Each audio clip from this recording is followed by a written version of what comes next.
27, 28 en la videollamada de Kahoot y hasta el momento hay 25 ya en el Kahoot, así que vamos a comenzar para no atrasarnos un poquito más.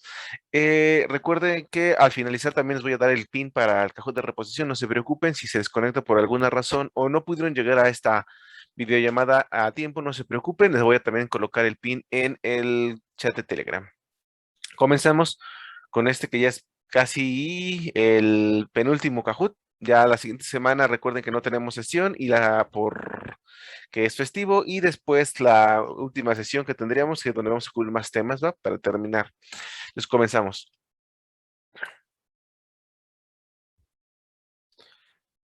Muy bien, esta ya sería la sesión 10, la 11 no la vamos a tener por fechas festivas. Primera pregunta.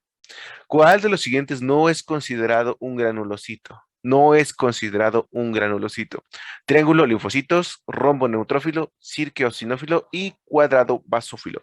¿Cuál de estos no es considerado un granulocito?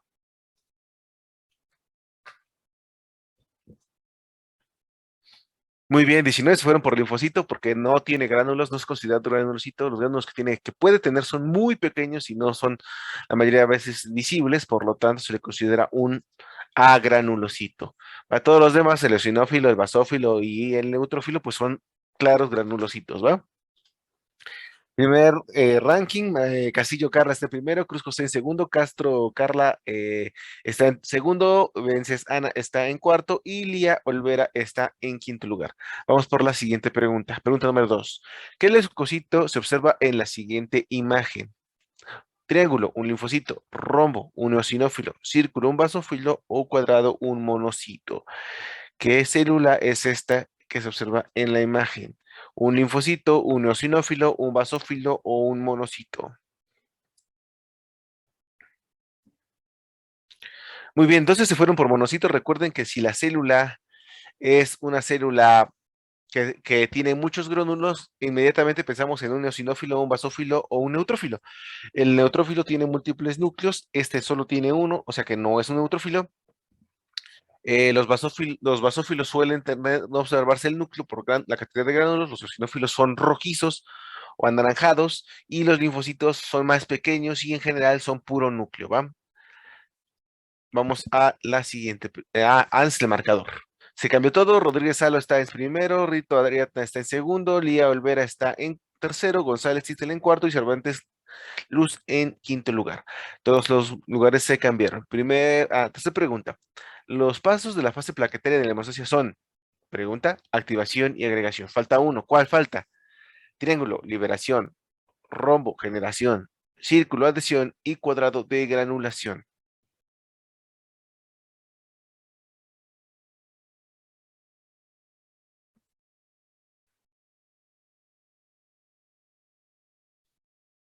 Veinticuatro se fueron por adhesión. Recuerden que los pasos de la fase plaquetaria de la hemostasia son adhesión, activación y agregación. ¿Va? Muy bien. Vamos a el score. Rito Ariadna subió a primer lugar, Lía Olvera es en segundo, Rodríguez Salo está en tercero, González Isel en cuarto y Oviedo Esmeralda aparece en quinto lugar. Cuidado con Castro Carla, que tiene una racha de 3 respuestas correctas al hilo y está en llamas. Vamos a ver la cuarta pregunta. ¿Qué célula blanca se observa en la siguiente imagen? ¿Qué célula blanca es? Triángulo, un neutrófilo, rombo, un linfocito, círculo, un eosinófilo y cuadrado, un basófilo. ¿A qué corresponde esta célula que observen en la imagen?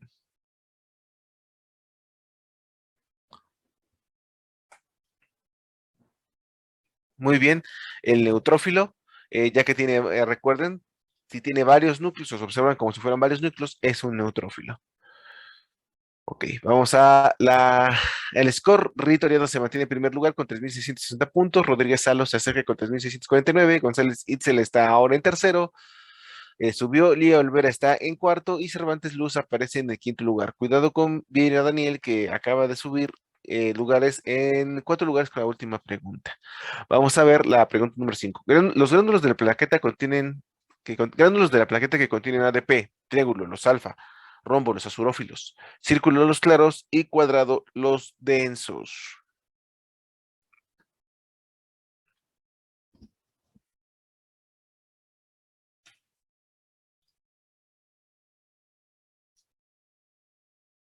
Los densos. Recuerden que los gránulos densos son los que contienen el ADP. Rito Ariadna se mantiene en primero, ahora está Lía Olvera en segundo, Rodríguez Salo en tercero, Cervantes Luz en cuarto y Castro Carla en quinto. Tres jugadores perdieron una racha de 4 respuestas correctas al hilo. Vamos por la pregunta número 6. Receptor sobre la plaqueta necesario para la agregación. ¿Qué es necesario para la agregación? Triángulo GP2B3A, rombo GP13B, círculo fibrinógeno y cuadrado factor de von Willebrand.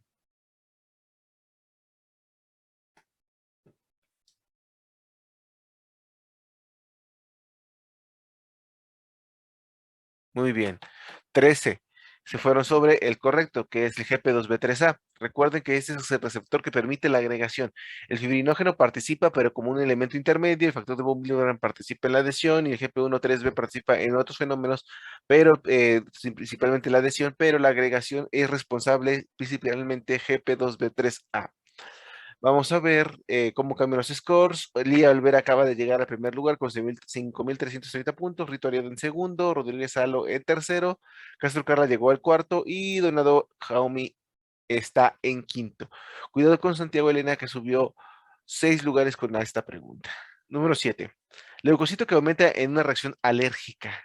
Aquí lo van a encontrar elevado en circulación. Triángulo, monocitos, rombo, linfocitos, círculo, eosinófilos y cuadrado NKs.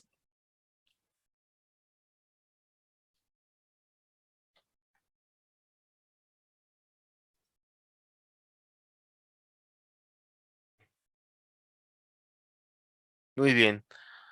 Los eosinófilos son aquellos que se elevan comúnmente en las reacciones alérgicas. El 18 de ustedes contestaron correctamente. Vamos a ver cómo cambió esto el score. No cambió absolutamente nada.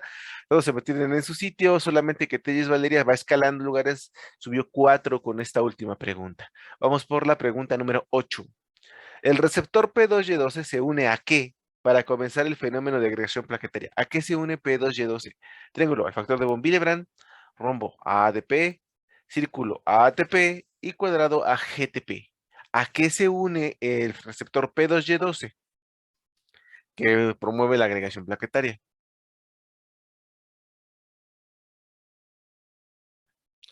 Muy bien, ADP. Recuerden que el ADP es el que permite la unión a P2Y12.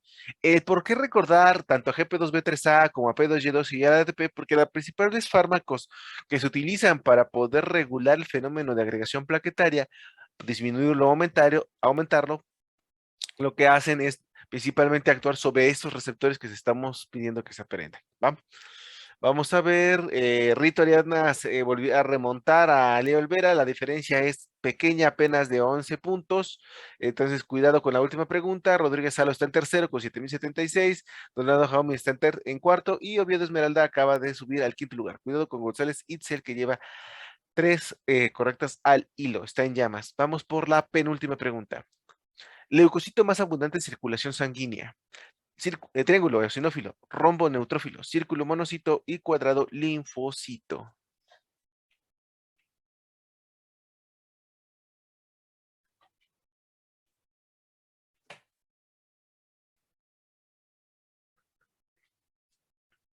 ¿22 se fueron por neutrófilo, que es la respuesta correcta? Solo 2 se fueron por eosinófilos y linfocitos, digo monocitos y linfocitos, los cuales son mucho menos abundantes que los neutrófilos. Recuerden que cerca del 70% del total eh, de los, el total de las células blancas en circulación son neutrófilos. No te preocupes, Fernanda, recuperas con el mismo valor de sobre 10 en el cajón de reposición, ¿va? Se mantiene entonces en su lugar. Rita Arias está en primero, Lía Olvera está en segundo, Rodríguez Salo en tercero, Donado en cuarto y Oviedo en quinto. Vamos por la última pregunta. Célula precursora de las plaquetas. Triángulo, megacariocito, rombo, monocito, círculo, linfocito y cuadrado, plaquetocito. ¿Cuál de estos es el precursor de las plaquetas?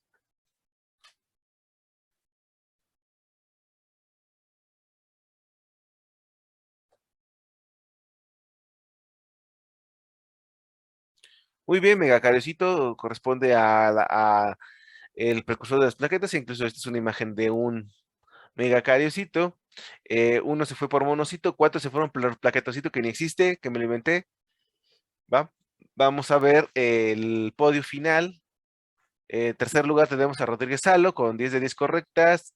Y a Rito Ariadna está en segundo con 10 de 10 correctas, pero con primer lugar con 10 de 10 y 9.053 puntos tenemos a Leo Olvera, que remontó en el último momento y llegó hasta el primer lugar. Donado y Oviedo están en cuarto y en quinto. Recuerden que acumulamos puntos, primer lugar un punto, segundo y tercer lugar medio punto para la calificación de los Cahoots. Pero también recuerden que acudamos puntos para el giveaway de sistemático, que será después de la entrega de calificaciones, después del parcial, ¿va? Vamos a ver la pregunta más difícil que en esta sesión fue los gránulos de la plaqueta que contienen ADP. Recuerden que los gránulos densos son aquellos que contienen ADP, ¿va? Repasen qué contiene cada tipo de gránulo de la plaqueta, ya que estos son relevantes para los fenómenos que vamos a ver en las siguientes sesiones, como es la hemostasia secundaria y involucra también, pues prácticamente también a la farmacología de la hemostasia, ¿va?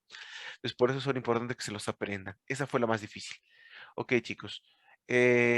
Ya sería, este sería el Kahoot de esta semana. En un ratito más les pongo en pantalla tanto el pin y la URL para poder recuperar.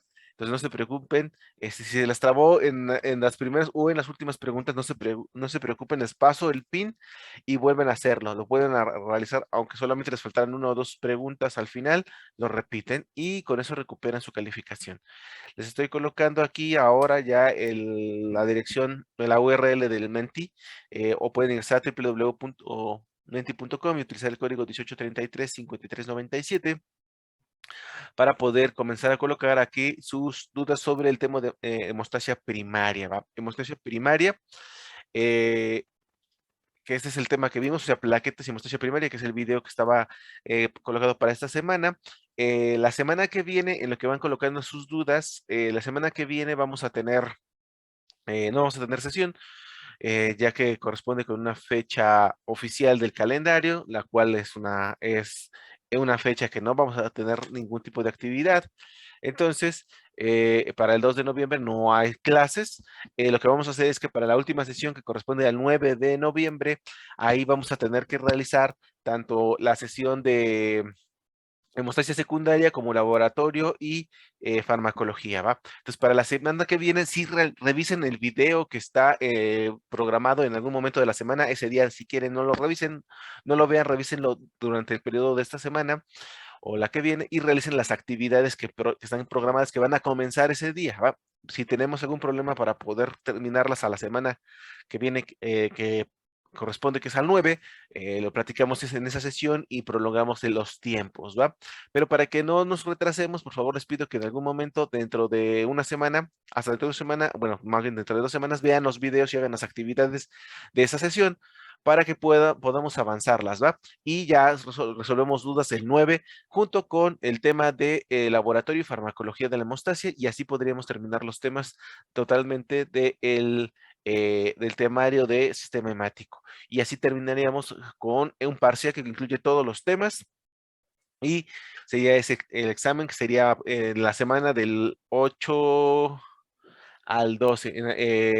Espero yo poderles decir previo a el examen, o sea, digo, del 15 al 19 sería la semana de los parciales. Entonces les diré yo previo a esa semana qué día les toca el examen. Entonces no se preocupen y vamos a ver, ya hay dos preguntas. Casi siempre la granulocitosis implica casi siempre un aumento de cualquier granulocito. Casi siempre el más común que se eleva es los neutrófilos, por eso es la neutrofilia, ¿va? Pero la granulocitosis en general implica el aumento de cualquier granulocito. Ah, la agregación plaquetaria en la hemostasia la primaria también es llamada coágulo. Vamos a ver, vamos. La hemostasia primaria forma un coágulo. Recuerden que los coágulos lo que van a hacer es formar o detener, es como actúa como un corcho que tapa una lesión, ¿va? Entonces, la hemostasia se divide en dos fases, primaria y secundaria. La primaria forma un tapón plaquetario. El tapón plaquetario se conoce como tapón plaquetario primario, ¿va? Ese tapón plaquetario primario sí se suele llamar coágulo o coágulo primario, aunque el nombre correcto es tapón plaquetario primario. Este tapón plaquetario primario está formado por plaquetas que se agregaron, se adhirieron y se agregaron sobre ellas, y es un tapón plaquetario débil, ¿va? Sí se le debe a llamar coágulo primario, pero el nombre correcto es tapón plaquetario primario. El problema con el tapón plaquetario primario es que es muy débil. O sea, lo que están viendo aquí es justamente cómo ocurre. Y es una plaqueta pegada a otra plaqueta y las plaquetas que están más abajo están pegadas al subendotelio, ¿va? Esta agregación, aunque es resistente, puede irse con en la corriente sanguínea. Si la corriente sanguínea es muy potente, lo que va a ocurrir es que la plaqueta va a salir volando junto con todas sus proteínas y se va a despegar y se va a ir. Por eso, este tapón plaquetario primario no debe de quedarse ahí, es muy débil y debe de transformarse en un tapón plaquetario secundario. Ese tapón plaquetario secundario es cuando encima de este tapón primario se le coloca una malla de fibrina. La fibrina es una proteína que lo que hace es que unirse entre ella y esa unión forma una especie de red. Esa red lo que va a hacer es colocarse literalmente sobre este tapón plaquetario y va a hacer al tapón plaquetario primario un tapón plaquetario secundario y este ya va a tener una resistencia muy buena, ¿va? Eh, También se llama coágulo primario y coágulo secundario, o tapón plaquetario primario y tapón plaquetario, tapón secundario, ¿va? Hemostático. Ok, entonces sí se le llega a conocer como coágulo, aunque el nombre correcto es tapón plaquetario, ¿va? Ok, supongo que también aquí va sobre todo el proceso, ¿va? O sea, lo que deben de recordar de hemostasia uno es que la hemostasia no solo es la coagulación, o sea, la coagulación es una de las partes de la hemostasia, o sea, lo que vamos a ver la semana que viene que van a ser las cascadas de la coagulación, y aquí va una mención importante porque casi todo el mundo está súper nervioso cuando llegamos a la fase de las cascadas. No son tan complejas como ustedes creen y en realidad no son tan precisas, ¿va? Les vamos a dar un ejemplo de cómo se realizan estas cascadas. No son tan difíciles, no se espanten, son bastante sencillas. Si ustedes quieren aprendérselas de manera sencilla, no se preocupen. Pero la mayoría de las personas piensan que la hemostasia solamente es la coagulación. Y en realidad la coagulación es una de las partes tal vez más conocidas, pero no es la única. La hemostasia comienza con una fase plaquetaria, después avanza a una fase la fase de coagulación y posteriormente la última fase que casi nadie relaciona es la eliminación de ese tapón plaquetario, ¿va? La eliminación del tapón plaquetario es conocida como fibrinólisis. Lo que hace es romperse de manera ordenada las fibras de fibrina y por lo tanto se destruye el coágulo de manera ordenada. Entonces, todas esas tres fases implican la hemostasia. La fase plaquetaria, bueno, en realidad la fase vascular que implica el vaso, la fase plaquetaria, la fase de coagulación y la fibrinólisis, ¿va? Entonces, la primera fase es la fase de la vascular, la vasoconstricción. Ustedes tienen un vaso muy grande y lo que hacemos es reducirlo. ¿Para qué creen que se reduzca el tamaño del vaso cercano a una lesión o a un daño? Muy bien, Para vamos. evitar la calibre, Para reducir, ¿qué? la pérdida de sangre. Muy bien. Sí, exactamente. Si el vaso es muy grande y lleva mucha sangre, lo hago chiquito, lleva menos sangre. Eso permite que la sangre que sale ya es menos. Esa vasoconstricción es primaria, o sea, ocurre de manera instantánea. En cuanto el vaso se daña, eso genera una señal que de manera nerviosa lo que hace es inducir la vasoconstricción. El vaso es así, se reduce así. Ahora, esa es una vasoconstricción primaria, porque después, más adelante, vamos a ver cuando las plaquetas escupen todo lo que tiene en su interior, liberan tromboxano y serotonina. Esto hace que aún el vaso sea a una vasoconstricción aún más profunda. El vaso termina siendo muy pequeñito. ¿Ah? Pero la vasoconstricción primaria ocurre de manera refleja y es la primera respuesta contra un sangrado, disminuir el aporte sanguíneo al tejido y por lo tanto, pues disminuir la sangre que se está saliendo de ese tejido. ¿Ah? Ahora, la fase plaquetaria lo que se tiene que aprender es más o menos qué forma tienen las plaquetas. Si ustedes observan aquí, En esta imagen, esto que ven en la imagen no es basura, casi todo el mundo piensa en el microscopio cuando ve una plaqueta, que estas de aquí, manchas de aquí son basuras que quedaron, que estaba sucio el microscopio o el portaobjetos, sino esas pequeñas manchitas que ven aquí son plaquetas. Son muy, muy, muy, muy chiquititas. Si se acuerdan, el eritrocito era el más chiquitito, 8 micrómetros, pues estos son más chiquititos. Esas plaquetas más o menos deben recordar que son justamente restos de células, restos celulares. Ahora se les llama microvesículas porque sienten que llamarles restos celulares se escucha muy agresivo y las discriminamos, entonces por eso se les llama ahora microvesículas. Y esas microvesículas provienen de una célula gigante. Esa célula gigante que ya vimos en la presentación en el Kahoot es una célula gigante que se llama megacariocito. Mega grande carios núcleo. Tiene un núcleo enorme, por eso se llama megacariocito. Este megacariocito produce plaquetas y en realidad, cada cachito de célula que se le cae es una plaqueta. Esa célula gigante se cae a pedazos literalmente y cada cachito que se cae es una plaqueta. ¿Va? Esas plaquetas, lo importante es que se aprendan justo qué tienen en cada uno de ellos. Por ejemplo, tiene actina, miosina y trombospodina. Esto permite que la plaqueta se contraiga y esa contracción está asociada a la degranulación. ¿Va? La degranulación es cuando libera todos sus gránulos. Y por eso es importante entender que, que tiene gránulos distintos, ¿va? Otro punto importante es que tiene calcio. ¿Por qué?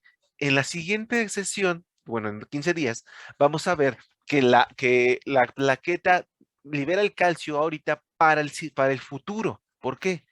Porque la coagulación requiere de calcio. Y el calcio que va a utilizar la coagulación va a ser en parte el que libera la plaqueta.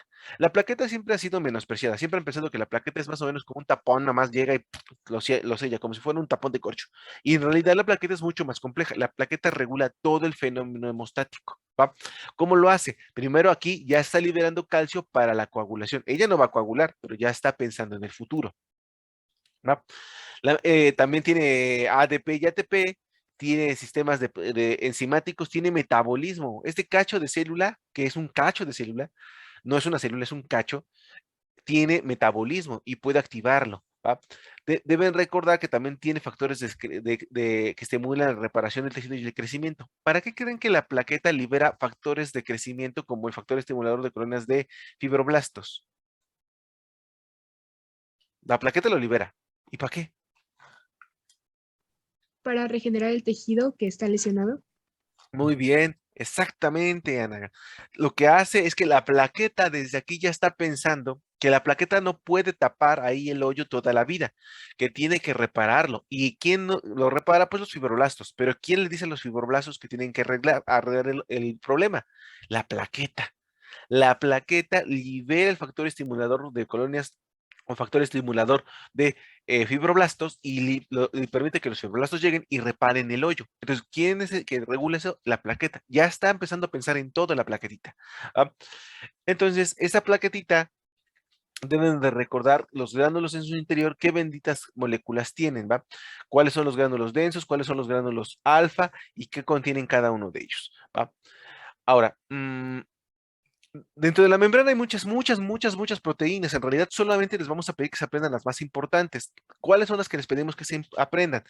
Las que participan en la adhereción y la agregación y las que comúnmente vamos a ver en la última sesión son las que se encargan de o son objetivo de los fármacos antiagregantes plaquetarios. O sea, las que les decimos son las que se utilizan para poder evitar la agregación plaquetaria. Por eso se las estamos obligando a que se las aprendan, ¿va? La, ah, la plaqueta tiene las tres fases: adhesión, agregación adhesión, activación y agregación. Esas tres fases deben ser importantes porque cualquier cosa que altere esto va a inducir que las plaquetas se puedan agregar, ¿va? O adherir y agregar. Ahora vamos a ver que dentro de estos fenómenos de adhesión y agregación hay diferentes partes, ¿va? Déjenme ver, ¿ya hay más preguntas? ¿Por qué el linfocito que está pequeño se llama linfocito grande y el que está grande se llama linfocito pequeño? Eso me confunde mucho en el quiz de Cell Atlas. Va. Aquí hay un problema en el caso del Cell Atlas, es que hay, en realidad, es un problema de quien tomó la foto. En la realidad ustedes van a poder ver que los linfocitos pequeños son más pequeños que los linfocitos grandes, ¿va? Eso en la realidad sí es así. Aquí lo que pasa es, en el caso de Cell Atlas, es que tomaron una foto con diferente proporción, ¿va? La escala es distinta, pero un linfocito pequeño siempre es más pequeño que un linfocito grande, ¿va? Ahora, eso siempre lo van a observar en la realidad, siempre lo van a observar en una laminilla, siempre el linfocito grande va a ser más grande que el linfocito pequeño. Es un problema de la escala que tiene el Cell Atlas, ¿va? Entonces, el linfocito pequeño suele ser así, vea. Y ¿cómo saber que es más grande que el otro, va? El linfocito pequeño casi siempre es del tamaño de un eritrocito y el linfocito grande casi siempre es más grande que un eritrocito, ¿va? Entonces, el linfocito grande sí es más grande y el chico es más chico, no se preocupen. No se va, no, no, no, y ahora, esa diferencia entre un linfocito pequeño y un linfocito grande, las vamos a analizar aquí, pero en realidad en el examen no va a aparecer una foto que diferencien entre un linfocito pequeño y un linfocito grande. El linfocito pequeño y el grande normalmente es por la activación, se les contamos de una vez. El linfocito pequeño suele estar no activado y el linfocito grande suele ser un linfocito ya activado, ¿va? Además, el linfocito el grande ya suele tener más citoplasma.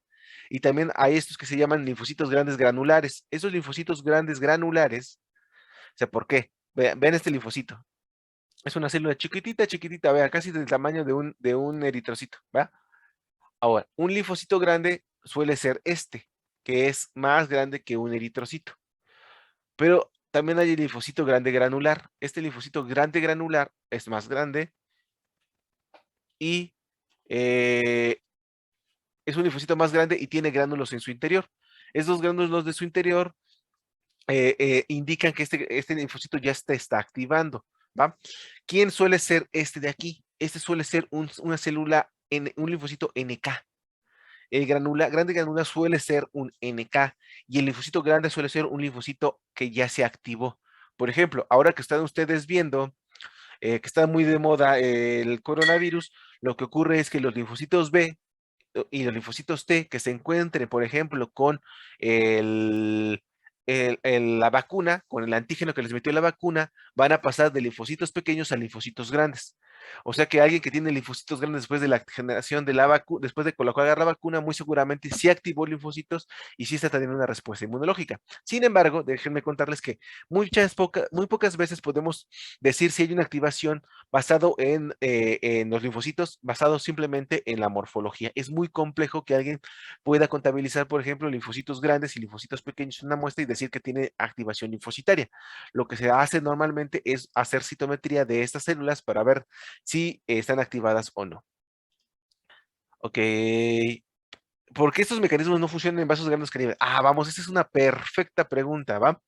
¿Por qué no sirven en vasos grandes? Porque ustedes saben, están viendo en cardio, que los vasos pequeños tienen una presión y de hecho tenemos cierta presión dependiendo del calibre de los vasos sanguíneos. Cuando un vaso grande de buen calibre, cualquier vaso grande de los que están viendo, ¿va?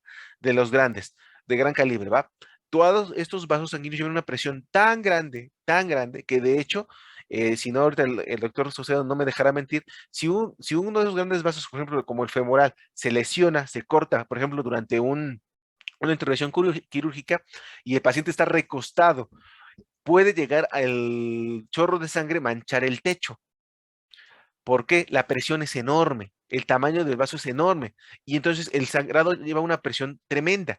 Estos grandes vasos cuando se lesionan de manera natural, normalmente tienen una pérdida tan grande de sangre que no hay un tapón que pueda pararlos. O sea, el tapón hemostático que estamos viendo, primario y después de una sesión, de 2 sesiones secundario, normalmente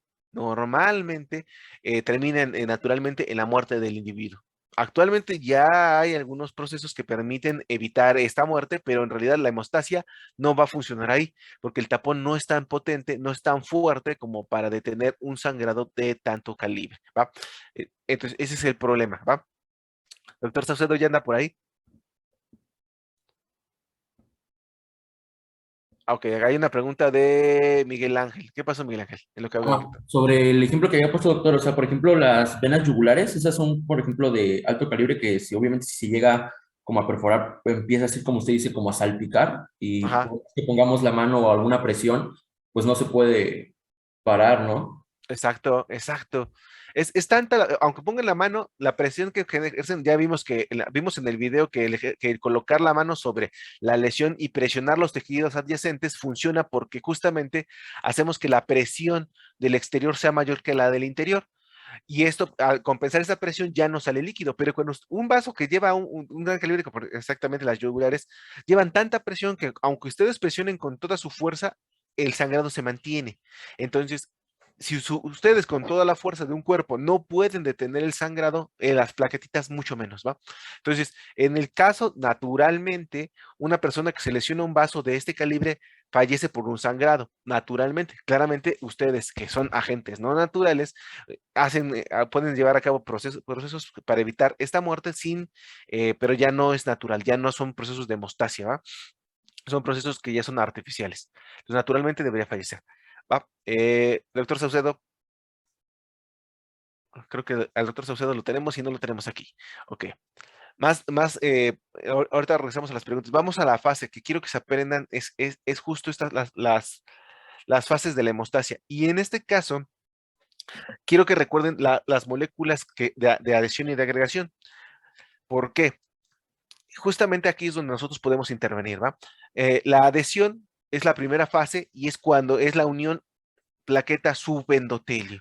Cuando ustedes se dañan un vaso, recuerden que debajo del endotelio vascular, recuerden que el vaso sanguíneo es una hoja de células, o sea, es una lámina de células que se pliega sobre sí misma y forma un tubo. Este tubo está formado por células endoteliales. Debajo de ellas hay algo que se llama subendotelio, sub por debajo, ¿va? Y es más o menos como cuando van en la calle. Cuando la van en la calle y su coche da un golpe y sienten así que hace que cayeron, lo más seguro es que hay un bache. Y cuando está un bache, ustedes ven algo que normalmente no ven, que es tierrita. Eso es el subasfalto. El subasfalto es la tierrita. Y cuando ustedes ven esa tierrita, saben que hay un hoyo y que normalmente si tienen buena mano, pues la esquivan el hoyo, ¿va? Entonces, ese subendotelio es una señal que hace que la plaqueta pueda adherirse. ¿Por qué? Por ejemplo, la célula endotelial tiene factor de von Willebrand. Cuando ustedes se cortan un vaso, digamos, me corto aquí tantito, las células endoteliales del vaso sanguíneo se van a reventar. ¿Y ahora dónde va a terminar el factor de von Willebrand que tenía adentro esa célula?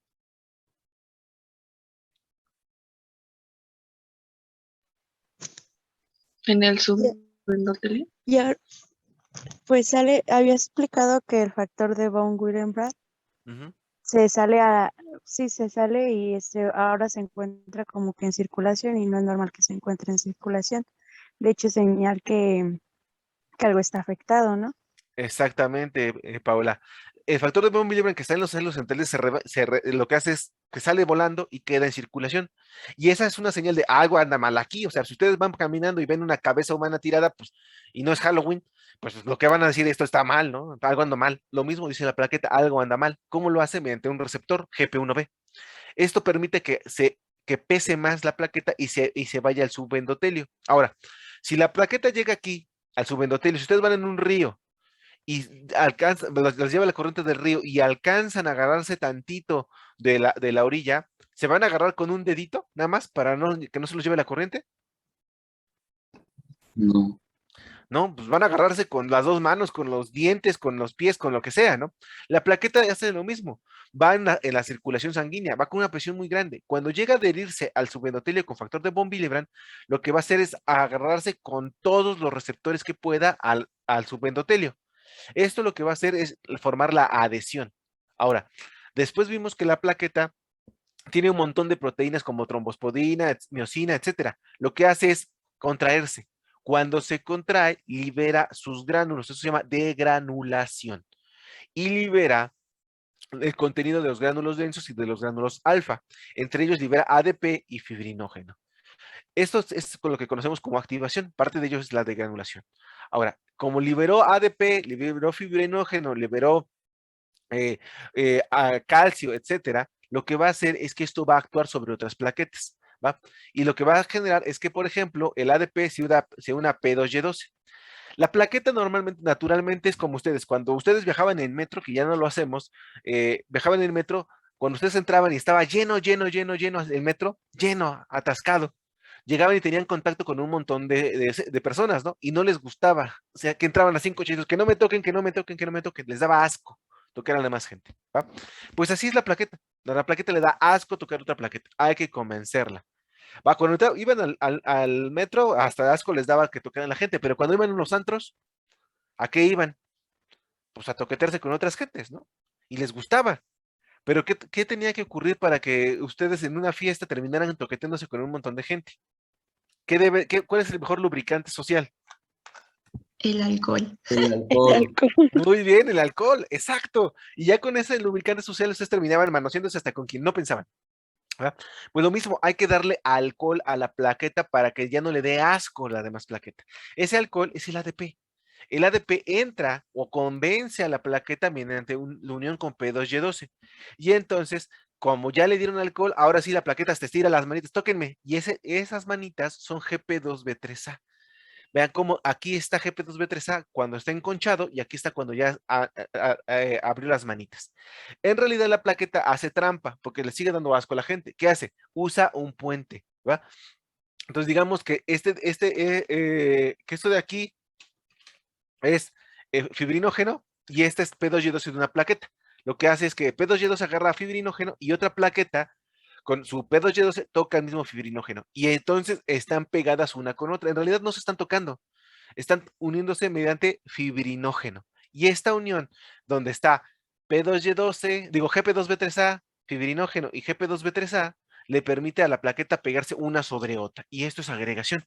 Y esto forma el tapón plaquetario primario, el cual es débil y debe determinarse mediante la colocación de la malla de fibrina, ¿va? Ok, doctor Sosodo. A ver, doctor Sosodo, que si nos puede platicar cuál es la diferencia entre un linfocito grande y un linfocito pequeño. Usted que le encanta la morfo. Está apagado su micrófono. Depende. Los linfocitos grandes, hay muchos tipos de linfocitos grandes. Hay linfocito plasmocitoide, que son los activados. Hay linfocito grande granular, que es el que en realidad es un linfocito, ya sea T o NK. Hay incluso leucemia de grande granular. Los linfocitos pequeños son linfocitos vírgenes usualmente. Y también hay linfocitos que se llaman linfocitos velados, que son grandotototes o monocitoides. O sea, la gran mayoría de las infecciones virales, cuando hay linfocitos atípicos, así los mencionan en la morfología, son linfocitos grandes, que quien no los conozca se puede asustar porque puede creer que es un blast. Pero principalmente son esos linfocitos grandes granulares, linfocitos velados, linfocitos plasmocitoides y linfocitos monocitoides. Muy bien, doc. Ok. Que si tienes novia, güey. Uy, que sí tengo novia. No, pues sí, ya estoy hasta casado. Ajá. No creen que los anillos son de gratis. Ok. El ejercicio de fórmula leucocitaria se me complicó. Determinar qué tipo de alteración venía con su definición de cada una, pero la verdad no entendí bien. Ok. Ajá.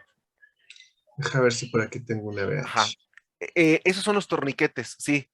Justamente aumentar la presión de un, de un, de un tejido cercano a un vaso es un torniquete y lo que hacemos justamente es aumentar la presión del tejido sobre el vaso sanguíneo para que la presión del tejido sea mayor al vaso y entonces no se fugue la sangre, ¿va?